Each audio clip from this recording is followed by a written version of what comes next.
we just forget to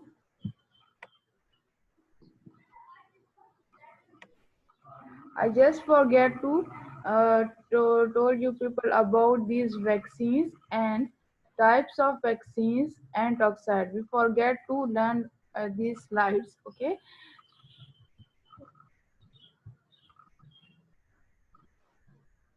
I explained you to herd immunity and then we just skip these two topics and started a expanded immunization program. Okay, so we skipped these vaccines and toxoid. So first today our lecture start with these and then we will start next topics, our next topics. Okay, so so look at this. What is vaccines? Vaccine is usually a protein. Vaccine क्या है? एक vaccine है similar to the part of the virulent infection that can be recognized by the individual's immune system. वो कह रहे हैं कि ये एक प्रोटीन है जो कि वायरुलेंट इन्फेक्शन, जो इन्फेक्शन हमें हो रहा है ना, उसी के पार्ट की तरह ही है. फॉर एग्जांपल, अगर मीसल्स की वैक्सीन है तो मीसल्स जो ऑर्गेनिज्म हमें मीसल्स काज कर रहा है उसकी वैक्सीन में उसका ही एक पार्ट होगा. ठीक है, तो वो उससे क्या होगा कि वो उसको उस पार्ट को हमारा जो इम्यून सिस्टम है वो रिकॉग्नाइज कर लेगा, which then produces antibodies and cell mediated immunity. और फिर वो क्या करेगा, अवेक होने के बाद, जागने के बाद एंटीबॉडीज प्रोड्यूस करेगा और सेल मेडिएटेड इम्यूनिटी प्रोड्यूस करेगा. वायरुलेंट वायरुलेंट वो होता है वायरस से है, वर्ड वायरस से वायरुलेंट कह रहे हैं, similar to the part of the virulent infection.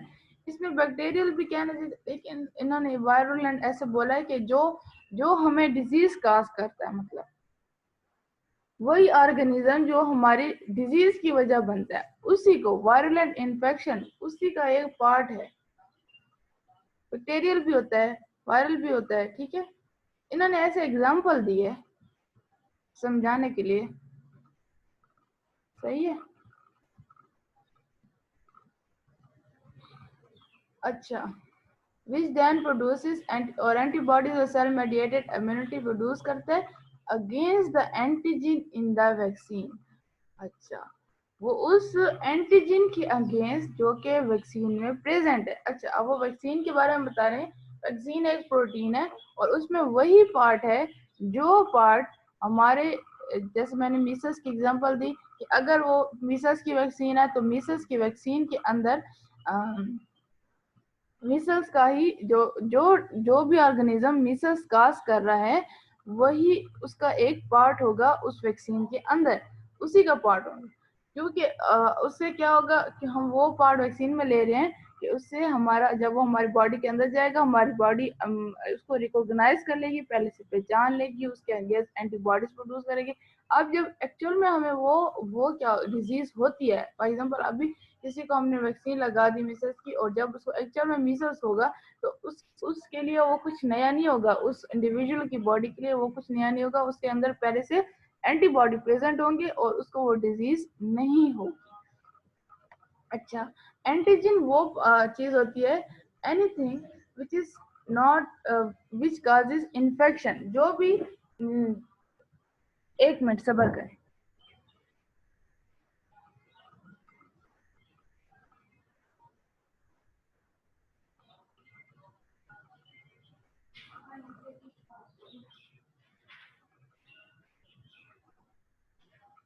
अच्छा, एंटीजन क्या होता है? Any foreign substance which can activate our immune system.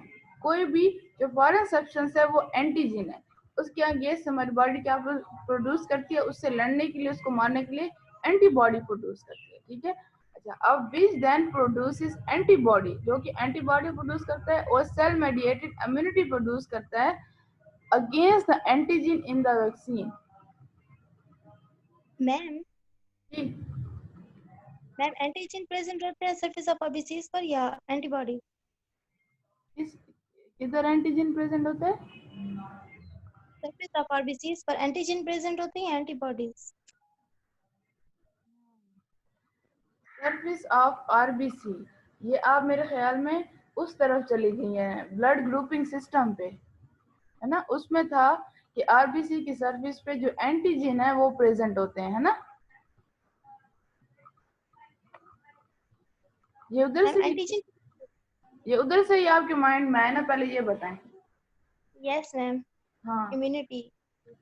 हाँ, लेकिन वहां पर भी एंटीजन था कि आरबीसी की सरफेस पर एंटीजन प्रेजेंट होते हैं, लेकिन उसको आप यहाँ इस चीज से कंफ्यूज ना करें, ठीक है। ये सब मैम एंटीजन प्रेजेंट होता है तो एंटीजन आपने क्या फॉरेन उसको वो एक्टिव वो करते वो एंटीजन नहीं है, ये डिजीज का एंटीजन है। एंटीजन फॉरेन सब्सटेंस है, ठीक है। हो। एंटीजन अच्छा, वो वाला एंटीजन, एंटीजन की बहुत सारी टाइप्स हैं, वो स्पेसिफिक आपने वो पढ़ा होगा, एंटीबॉडी का स्ट्रक्चर भी पढ़ा होगा, वाई शेप स्ट्रक्चर जिसके एंड में ये एंटीबॉडी के लिए साइड थी, वो बहुत स्पेसिफिक होती है। थोड़ी सी भी चेंज अगर हुई, देखें अब कितनी सारी डिजीजेज हैं, अब ये एक नई डिजीज निकल आई है, इतनी बढ़ गई है, तो हमें उसका क्योर क्यों नहीं मिल रहा? क्योंकि जो इतनी ज्यादा स्पेसिफिटी है कि हम कोई और वैक्सीन दे दें और वो भी एंटीजन और एंटीबॉडी मिल जाए और या वो इफेक्ट कैंसल हो जाए। हो तो यही रहा होता है ना कि जब हम वैक्सीन देते हैं, जो एंटीबॉडी प्रोड्यूस होते हैं, उसकी एंड में वो जो वाई शेप स्ट्रक्चर था और एंड में दो साइड थी, वो उस पर ऐड होते हैं, दोनों अटैच होते हैं और कैंसल हो जाता है इफेक्ट। तो ये इस तरह क्यों नहीं हो रहा? क्योंकि वो एंटीजन की बहुत सारी टाइप्स है, बहुत ज्यादा स्पेसिफिसिटी होती है, थोड़ा सा भी एक मॉलिक्यूल का भी चेंज आ जाएगा तो वो काम नहीं करेगी एंटीबॉडी। सही है। आपने इसमें इम्यूनिटी में अक्सर पढ़ा होगा स्पेसिफिसिटी स्पेसिफिसिटी स्पेसिफिसिटी। तो वो इसीलिए होता है कि वो एक पर्टिकुलर एंटीजन फॉरेन सब्सटेंस के लिए, एंटीजन को आप ऐसे लें कि वो एक डिजीज है, ठीक है। Antigen is any foreign substance which can awake our immune system, जो हमारे इम्यून सिस्टम को अवेक कर सकता है, ठीक है। एंटीजन तो एक डिजीज है, ठीक है। अब उसको उस वाले एंटीजन से कंफ्यूज ना करें, वो तो आर एच ए बी और ए, हाँ ए बी एंटीजन है और ओ में होता नहीं है, और आर एच फैक्टर है। तो ये समथिंग चेंज है। अच्छा, ये हमने ओके उस मैम। ये स्लाइड्स हमने उस दिन मिस कर दी थी। ये हर्ड इम्यूनिटी मैंने पढ़ाया और फिर ये एक्सपेंडेड इम्यूनाइजेशन प्रोग्राम पढ़ा दिया, ये पढ़ाया ही नहीं। वैक्सीन, अच्छा टाइप्स ऑफ वैक्सीन क्या हैं? दो तरह की अच्छा वैक्सीन में भी किल, लाइव किल्ड और एटीन्यूएटेड। लाइव कहते हैं उसमें हम थोड़ा सा ना ऑर्गेनिज्म को, जैसे अब मिसल की एग्जांपल चल रही है तो मिसल को ही ले लें। मिसल्स को हम जो ऑर्गेनिज्म जो मिसल्स काज कर रहा है उसको हम थोड़ा सा वीक करते हैं ताकि हमारे इम्यून सिस्टम को परेशान ना करे, ठीक है। और उसके बाद उसको वैक्सीन बना देते हैं उसकी, वो उसमें लाइव होते हैं। किल्ड में हम उनको मार देते हैं, ठीक है, उसको मार के और फिर उसकी एक वैक्सीन बना लेते हैं। अटीन्यूएटेड, लाइव किल्ड और एटीन्यूएटेड, ठीक है। अब अटीन्यूएटेड क्या होता है? एक सेकेंड।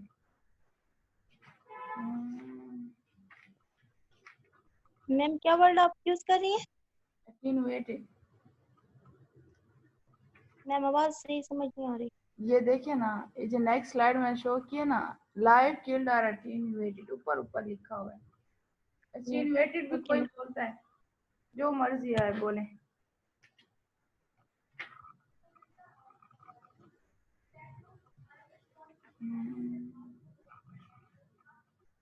सब एक मिनट वेट करें।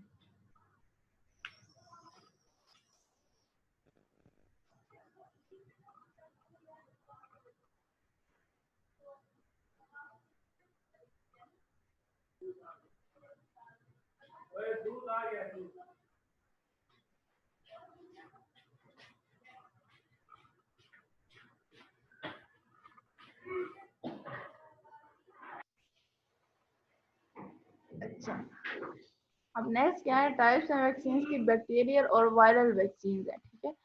अच्छा, टॉक्साइड्स में क्या होता है? अब एक वैक्सीन है और दूसरी टॉक्साइड अलहदा सेक्टर में, These are the toxins which have been made non-toxic by treatment with formaldehyde. ये toxins होते हैं जिसको हम नॉन टॉक्सिक बनाते हैं फॉर्मल्डिहाइड से ट्रीटमेंट करके। एक केमिकल है फॉर्मल्डिहाइड, बट देयर एंटीजेनेसिटी, जो उनकी एंटीजेनेसिटी है उनको मेंटेन रखते हैं। ठीक है, जो प्रॉपर्टी, जो उसकी डिजीज काजिंग प्रॉपर्टी है वो उसको मेंटेन रखते हैं, वीकन करके उसको मेंटेन रखते हैं। एग्जांपल्स आर डिप्थेरिया टॉक्साइड और टेटनस टॉक्साइड। ठीक है, अब इन दोनों की जो हम लग रही होती है ना वो टॉक्साइड होते हैं। ठीक है, इसी जो ऑर्गेनिज्म जैसे टेटनस जो काज कर रहे हैं उसी का टॉक्सिन होता है, वो एक जहर, टॉक्सिन कहते हैं जहर को, वो टॉक्सिन सिक्रीट कर रहा होता है, इसीलिए हम उस टॉक्सिन को लेते हैं। सही है, अच्छा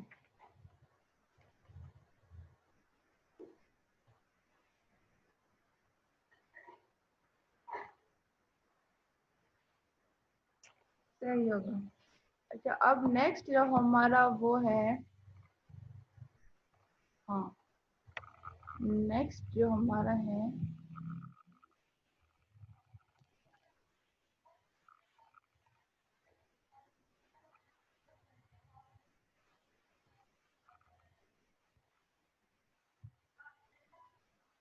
चलें। अच्छा, आज आज हम उससे अगला टॉपिक पढ़ेंगे कोल्ड चेन और उसकी मेंटेनेंस। ठीक है, अच्छा अब कोल्ड चेन क्या है?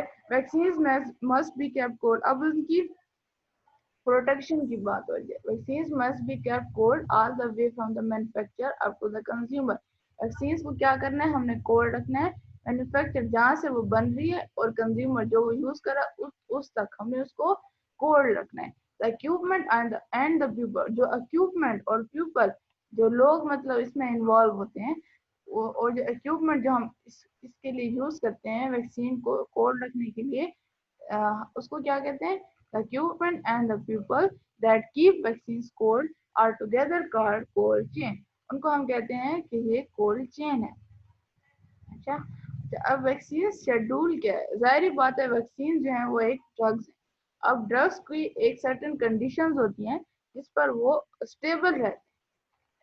सही है, तो उनकी स्टेबिलिटी को मेंटेन करने के लिए, जो चीज उसके अंदर है उसको बरकरार रखने के लिए हम क्या करेंगे, उनकी हिफाजत तो करेंगे, कोल्ड चेन उनके लिए बनाएंगे। ये नहीं कि बस ऐसे गर्मी में फेंक दिया और कोई ख्याल नहीं किया, सही से उनको उठा के इस तरह से करना है। ठीक है, WHO रिकमेंड्स। अच्छा, वैक्सीन का शेड्यूल अब क्या है, हमने कब और किस महीने में और कैसे कहाँ पे वैक्सीन लगानी है। ठीक है, WHO ने रिकमेंड किया routine immunization against following infectious disease. इन इन्फेक्शियस डिजीजेस के अगेंस्ट WHO ने क्या किया है, इम्यूनाइजेशन शेड्यूल दिया। एक है ट्यूबरकुलोसिस, एक है डिप्थेरिया, एक है टेटनस, पर्टूसिस, पोलियोमाइलाइटिस और मीसल्स। ठीक है, अब आ जाए नेक्स्ट पेज, ये आपका है पेज नंबर 7। मैम स्क्रीन पर शो नहीं हो रहा है नाम। अच्छा अच्छा, वेट करें।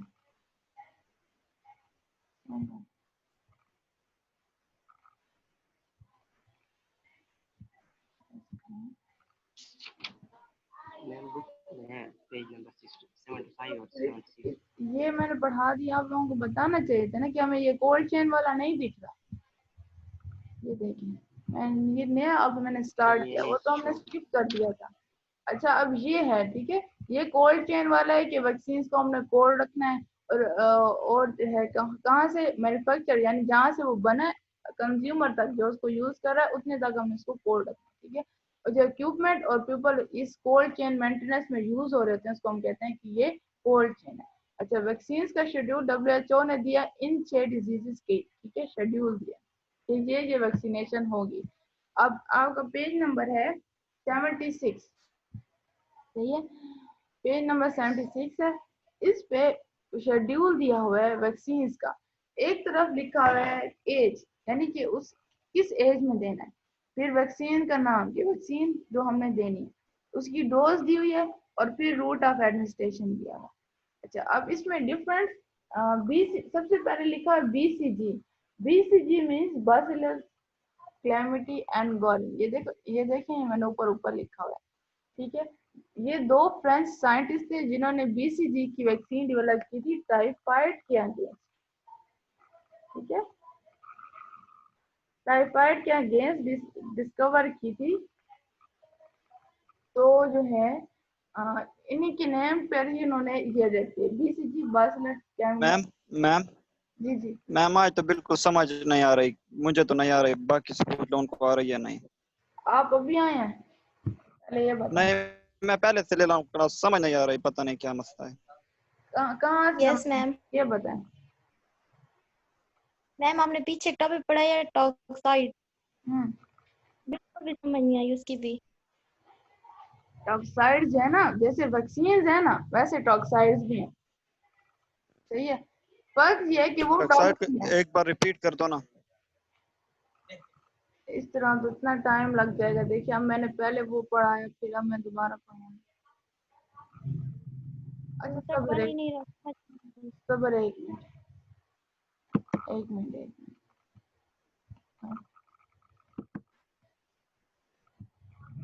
वैक्सीन जो है ना, अब बुक पे देखें,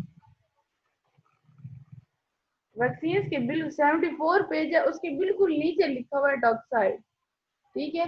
दीज आर द टॉक्सिन्स, ये टॉक्सिन है जो जो इन्फेक्शियस एजेंट होता है ना, चाहे वो बैक्टीरिया चाहे वायरस है, वो सिक्रीट करता है, जिसकी वजह से डिजीज होती है, सही है। तो हम उसी टॉक्सिन को उस इन्फेक्शियस एजेंट से लेते हैं और उसका टॉक्साइड बना देते हैं, उसको वीक कर देते हैं, टॉक्सिन को फॉर्मेल्डिहाइड से ट्रीट करके और टॉक्साइड बना देते हैं। अब जब वो डिजीज होगी ना, तो हम उसको वो टॉक्साइड लगा देंगे, सही है।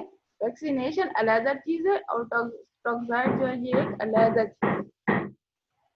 अब समझ आइए, उस पे हम एंटीजेनेसिटी मेंटेन करते थे यस मैम, समझ आ गई है। ठीक है। अच्छा अब ये कोल्ड चेन मेंटेनेंस, ये तो इजी है ना, तो ये इसमें वैक्सीन को कोल्ड कोल्ड चेन में रखना है। इसके बाद ये 6 जो डिजीजेज हैं इसकी WHO ने क्या दिया, शेड्यूल दिया है। और उसके बाद ये जो चार्ट है ना, इसको समझना है आपने, ठीक है।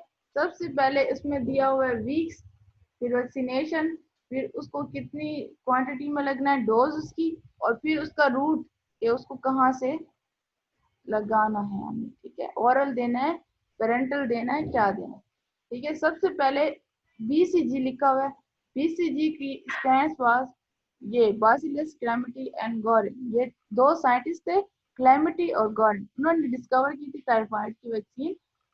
तो इसलिए उनके नेम के अगेंस्ट ये वो नेम ही वैक्सीन का उनके नेम से लग गया, ठीक है। OPV stands for oral polio vaccine, ठीक है, oral polio vaccine. Hepatitis B, hepatitis B, hepatitis B virus, ठीक है। इसके बाद इसमें एक और है MMR, MMR measles mumps rubella. Measles आपको पता है, मम्स कहते हैं गल पड़े हुए, गले फूल जाते हैं। रूबेला क्या है, डॉग बाइट से होता है, ठीक है। डॉग बाइट से जो वायरस होता है उसको कहते हैं रूबेला वायरस, ठीक है। और DT स्टैंड्स फॉर डिप्थेरिया और टेटनस। अभी हम ये चार्ट पढ़ेंगे ना, इसमें ये वर्ड्स आएंगे, डिप्थेरिया और टेटनस। अच्छा, I/D स्टैंड्स फॉर इंट्राडेल्टाइड, यानी कि ये डेल्टाइड मसल के अंदर लगेगा, इंट्रामस्कुलर मसल के अंदर लगेगा, ठीक है। डेल्टाइड एक खास मसल है, ठीक है। इंट्रामस्कुलर यानी यहाँ ये किसी भी मसल में लगा है, लेकिन लगा है मसल के अंदर। Subcutaneous below the skin. और टीडी भी ये एक वैक्सीन है, डिप्थेरिया टेटनस, ठीक है। अच्छा अब चार्ट की तरफ देखें, अब स्क्रीन शो हो रही है। मैम नहीं मैम, नहीं हो रही शो, जरा भी नहीं दिखाई दे रहा। अब हो रही है, नहीं हो रही यहाँ तो लिखा आ रहा है यू आर स्केरी। मैम हो रही है। फिर मेरा मैम ये शेड्यूल जो दिया हुआ है ना, ये स्क्रीन शो हो रही है, बुक वाली पिक। यार आप हाँ पेज हो रही है, नंबर अभी हो 74 निकाल लें, बुक का पेज नंबर 74 निकाल लें, ठीक है। उस पर देखें जो चार्ट बना हुआ है, सही है। अब एज को देखें एट बर्थ पे कौन सी वैक्सीन देनी है, बीसीजी देनी है और ओपीवी देनी है, दो वैक्सीन देनी है, ठीक है। बीसीजी 0.05 ml देनी है और इंट्राडेल्टाइड डेल्टाइड मसल में देनी है। अब ये डेल्टाइड मसल देखें, डेल्टाइड मसल ये होता है rounded triangular muscles located on upper most part of arm and top off shoulder. ये देखें, ये क्लेविकल बोन है, ये शोल्डर ब्लेड जिसको कहते हैं, नीचे वाली ये जो आर्म की बोन है। और ये जो डेल्टाइड लिखा हुआ है ये है मसल, राउंडेड ट्रायंगुलर मसल्स हैं located on upper most part of arm के ऊपर और शोल्डर के टॉप पे जो प्रेजेंट है इसको हम कहते हैं ये डेल्टाइड मसल है। इसके अंदर हमने क्या करनी है, बीसीजी की वैक्सीन लगानी है, ठीक है। अच्छा, इसके बाद ओपीवी ऑरल पोलियो वैक्सीन, इसके बाद 0 इसलिए लिखा हुआ है कि ये पहली वैक्सीन है, ये 3 लगानी है ना। जो 3-4 दफा जो वैक्सीन लगानी है लाइफ में तो उसको 0, 1, 2, 3 का नाम दे रहे हैं, ठीक है। 0, 1, 2, 3 का ये मतलब है। अच्छा, ओपीवी के 2 ड्रॉप्स देने हैं और ऑरल यानी कि माउथ के थ्रू देने। अब 6 नेक्स्ट है, समझ आई है इस चीज की? Hello, yes ma'am. आ गई है ना इस चार्ट की? यस मैम आ रही है। ठीक है। अच्छा, अब 6 वीक्स पे क्या देना है, डीपीटी यानी कि अब ये मैंने इसलिए आप लोगों को लिख के दिए, ठीक है। ऊपर जैसे ये डीपीटी आया ना, इसका मतलब डिप्थेरिया, पर्टूसिस और टेटनस, सही है। डीपीटी में लिखा नहीं है सब है।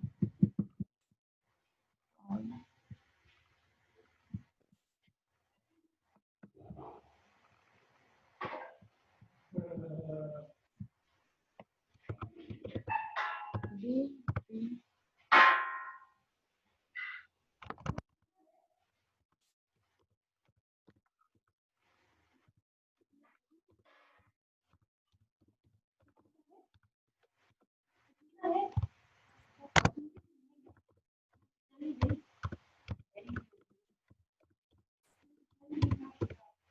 अच्छा, डीपीटी का मतलब डिप्थेरिया, पर्टूसिस और टेटनस, ठीक है।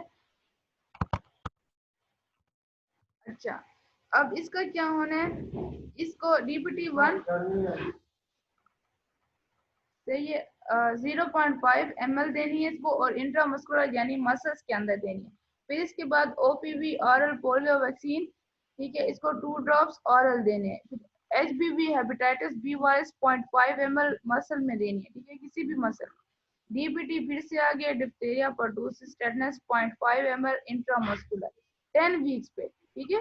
जब वो 10 वीक्स का हो जाए तब फिर ओपीवी 2 ड्रॉप्स ऑरल, फिर इसके बाद HBV hepatitis B virus 0.5 ml intramuscular, फिर 14 वीक्स पे डीपीटी, ओपीवी, एचबीवी, ठीक है, इसकी इंट्रामस्कुलर ऑरल, ठीक है, ये फिर से वही आ रहा है। इसके बाद 9 मंथ्स पे मीसल्स की देनी है 0.5 ml सबक्यूटेनस यानी below the skin, subcutaneous below the skin. अच्छा, 15 मंथ्स पे देनी है एमएमआर, फिर से मीसल्स, मम्स और रूबेला, ये 3 डिजीजेस की वैक्सीन है इकट्ठी, 0.5 ml सबक्यूटेनस देनी है, ठीक है। इसके बाद 18 मंथ्स पे देनी है डीपीटी बूस्टर, ओपीवी बूस्टर। अच्छा, आप बूस्टर को समझें कि ये क्या है। अच्छा, ये वाला अब मैंने जो ये स्लाइड दी ना, ये आपको समझाने के लिए दी है, इस चीज को समझाने के लिए, और ये चीज भी आप लोगों को समझाने के लिए दी है। ये कॉपी पे नहीं लिखना है, सिर्फ इसको समझें। रफ लिखते हैं अपना तो लिख लें, लेकिन ये रफ एक रफ चीज है, जैसे मैथ में रफ चीज होती है ना, ये भी एक रफ अमल है। बूस्टर डोज क्या है, booster dose in extra administration of vaccine after an earlier dose, ठीक है, एक डोज के बाद हम बूस्टर डोज देंगे।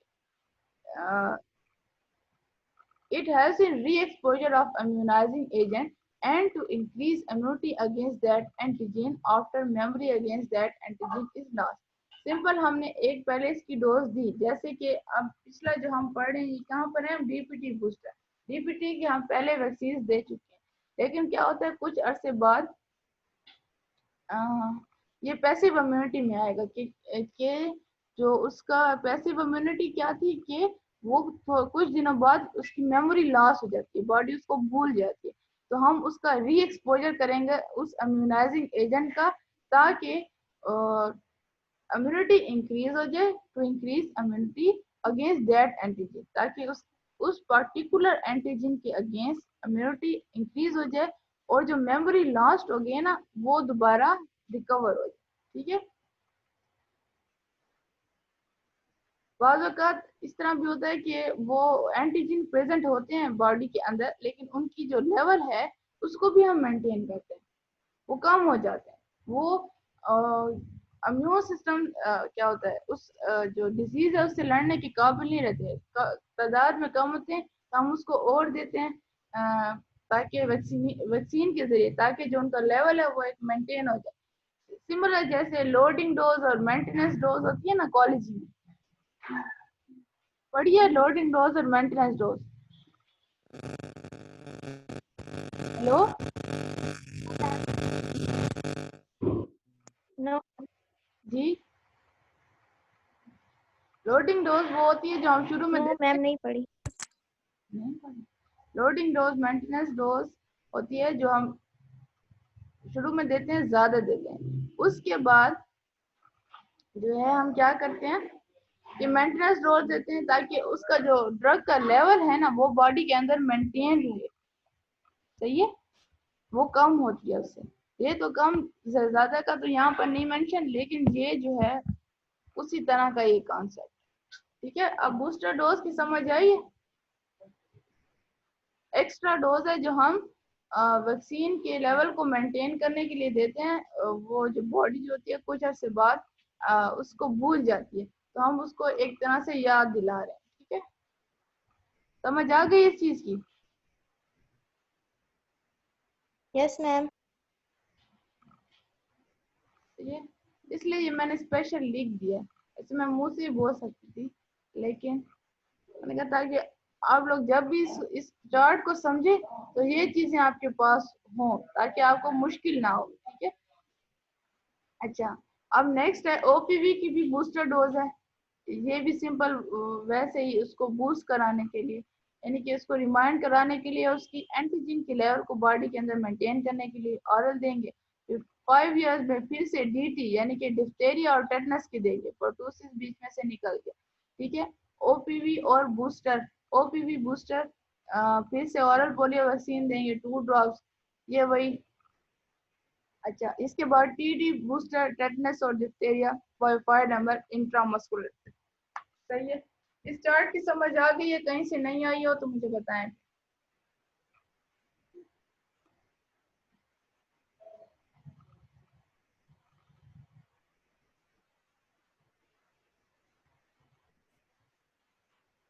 चले हम इससे बुक में इससे नीचे इनके बारे में दिया हुआ है, देखिए methods of delivery of vaccine, इनके बारे में कुछ बताया हुआ है।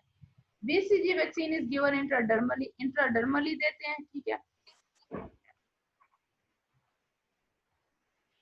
डर्मिस में in upper part of right deltoid, यानी कि अच्छा हमने डेल्टाइड मसल पढ़ा, हमने राइट डेल्टाइड में देनी, यानी कि राइट हैंड में, राइट शोल्डर में देनी है, और उसके भी अपर पार्ट में देनी है। ठीक है, अपर पार्ट ऑफ राइट डेल्टाइड में हम देंगे बीसीजी वैक्सीन 0.05 ml। देखिए कितनी ज्यादा स्पेसिफिकेशन है।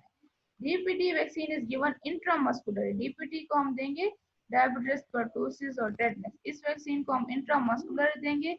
लेटरल साइड ऑफ थाई में एक होती थी फॉर्मल साइड और एक होती थी लेटरल साइड, इसको हम लेटरल में देंगे, राइट थाई की, लेफ्ट की भी नहीं, राइट थाई की लेटरल साइड में, और उसका भी उन्होंने एक डिवीजन करके अपर पार्ट ऑफ 1/3 और लोअर ऑफ 2/3 में दिया हुआ है, उसके जंक्शन पे यानी उसके मिलाप पे। ठीक है, इसी तरह यानी कि राइट थाई को आप समझें, फिर उसको उसका अपर पार्ट लें। थाई पता नहीं क्या होती है, ऊपर वाला ये घुटने से ऊपर वाला रीजन। ठीक है, उसका अपर पार्ट लें 2/3 और ऐसे अंदाजे में, ठीक है, उसके 1/3 और 2/3 के जंक्शन पे यानी मिलाप पे उस जगह पे लगाएं, ठीक है।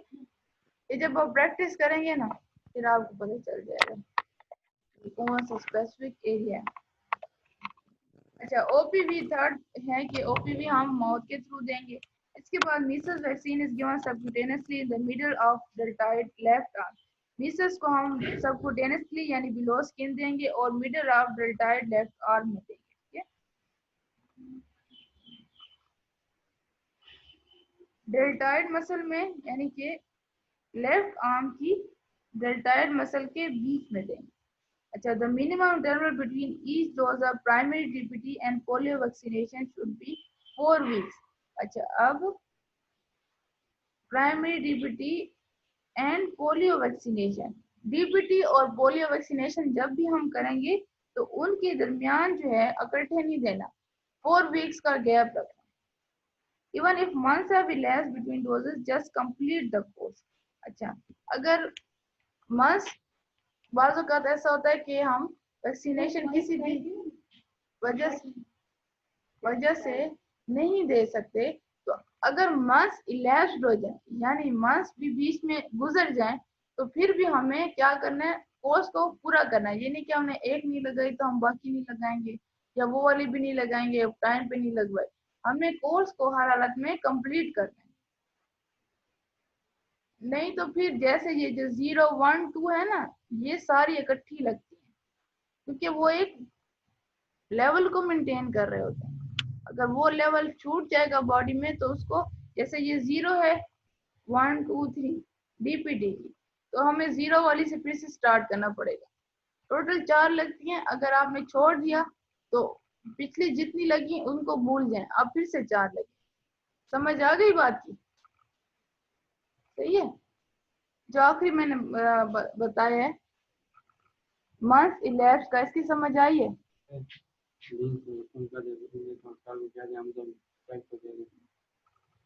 सर क्या देंगे हमें अपना? अभी मैं 1 मिनट वेट करें, अभी क्या सिखाऊं तो आप खुद फोन कर, वो है इस्लामाबाद में, यहाँ नहीं है।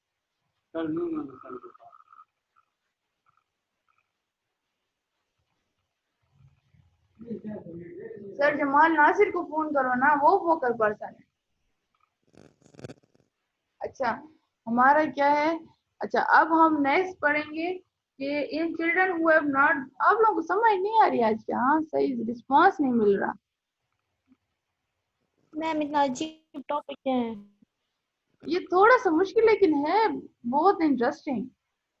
देखिए मैंने आप लोगों के लिए इतना अच्छा वो बनाया बीच में लिख के, हालांकि पावर पॉइंट का मतलब होता है कि सिर्फ ये एक पॉइंट, जैसे मैं ये कोल्ड चेन मेंटेनेंस है ना, इसका हेडिंग लिखूंगी और लिखूंगी कोल्ड, सिर्फ कोल्ड लिखूंगी और फिर बाकी ऐसे मुंह में बोल, अब मैं मुंह में बोलती जाऊं तो आप लोगों को क्या समझ आए, इसलिए मैंने पूरी लाइन लिखी है। फिर ये वैक्सीन शेड्यूल, बहुत अच्छे नोट्स भी हैं, समझने के लिए बहुत अच्छा। फिर मैंने ये स्पेशल ऊपर लिखे ताकि आप लोगों को कंफ्यूजन ना हो, सही है, क्योंकि क्लास में तो बोर्ड पे इंसान लिखता है फिर आप लोग साथ साथ नोट कर लेते हैं ना, तो इधर लिखने का नहीं था, इसलिए मैंने ये ऊपर पहले से लिखी ताकि आपको ये ना कि हमें बाद में कौन बताएगा ये। फिर ये डेल्टॉइड मसल, इसमें जितनी टर्मिनोलॉजीज यूज हुई है ना वो मैंने एक्सप्लेन कर दी, सिर्फ आप लोगों को समझना है। एक दफा आराम से घर में पढ़ेंगे ना समझ आ जाएगी, ठीक है। इसमें ये देखिए अब बूस्टर डोज में यूज है, ये मैंने लिख दिया एक्सप्लेन करके, ये आपकी बुक में नहीं है इसलिए मैंने लिखा है। अच्छा, जब बूस्टर डोज भी हो गया इसके बाद हम कहाँ थे, हाँ यहाँ पर, ठीक है। इससे जो नीचे वाला मैं पढ़ रही हूँ, in children who have methods of delivering vaccine, ठीक है, ये पढ़ रही हूँ। ये वाला पार्ट हो गया 4th पॉइंट का ए पार्ट, सही है, कि वो बता रहे हैं डीपीटी और पोलियो के दरमियान 4 वीक्स का डिफरेंस आपने रखना है, ठीक है। In children who have not been vaccinated infancy, यानी कि इन्फेंट होती फॉर एक 1 मंथ के बच्चे। कोई बोलने की कोशिश कर रहा है, आवाज कट रही है। ठीक है, इन्फेंट्स जो हैं इसमें हमने who have not been vaccinated during infancy, में जिनको हमने वैक्सीनेट किया, ये शेड्यूल फॉलो नहीं किया और वो फिर भी अंडर एज है, यानी कि 5 ईयर्स से एज कम है, तो उसमें क्या होगा कि ये वाली शेड्यूल फॉलो करना है। पीसीसी एक दफा देनी है, डीटी और पोलियो ड्रॉप्स क्या करने हैं, 2 drops at 6 weeks interval and as booster dose 6 month later. 2 drops देने हैं 6 वीक्स के इंटरवल पे, यानी कि 6 महीने के वापसी से, और अस बूस्टर डोज जो है 6 मंथ के बाद देनी। सही है। ओपीवी के 0, 1, 2, 3, यानी कि पहले हम जीरो वैक्सीन देंगे, उसकी 2 ड्रॉप लेंगे, फिर उसका हम क्या करेंगे 6 वीक्स का इंटरवल देके फिर 2 ड्रॉप्स, इससे 0, 1, 2, 3 4 दफा इस तरह 6 वीक्स के इंटरवल से देंगे और फिर 6 मंथ बाद जो है हमने बूस्टर डोज देंगे।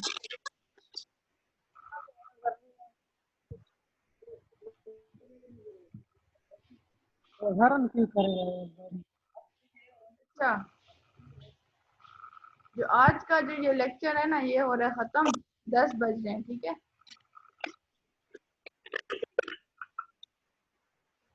इसको आप अच्छे से पढ़ के आए। ठीक है, इसको